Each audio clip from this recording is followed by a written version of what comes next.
shu g'am tashvishlarni o'zidan yechishlik uchun Qur'oni Karimdagi laysa laha min dunillahi kashifa oyatiga murojaat qilsin deyapti.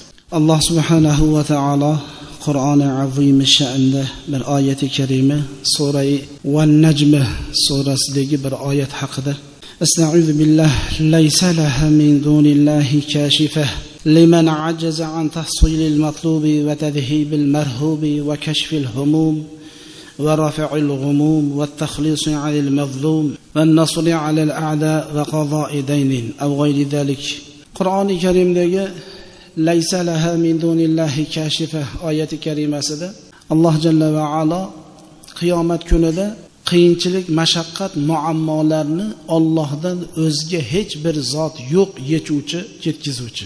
Qiyomat kunida mahshargohdagi mashaqqat muammolarni ketkizishlikda Allohdan o'zga hech zot bo'lmagandek, dunyoda ham bandani qiyinchiliklarni ketkizishlikda Xudodaqa bandaga do'st yo'q.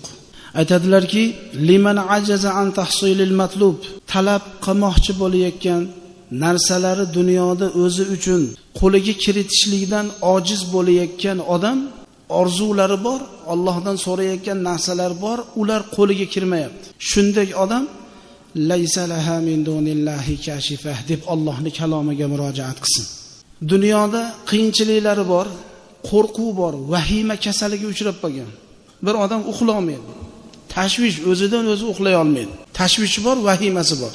Shu ketkiz olmayotgan odam Qur'oni Karimdagi mana bu oyatga murojaat qilsin. Laysa laha min dunillahi kashifah deb Allohga yolborsa, hali vahima kasali undan ketar ekan. Va kashfil g'umumi va raf'il g'umum debdilar.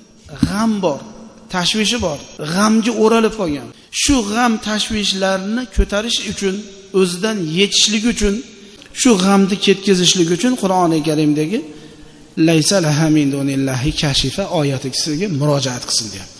Va taxlisi anil mazlum, bir odam unga zulm qiladi. Nima qilsin? Laysa laha min dunillahi kashifahni o'qisa, Xudoy taolo haligi yomonlik qilayotgan odamni qalbiga Alloh tavfiq beradi, insof beradi, ononi zulmidan haligi odam qutulib qoladi.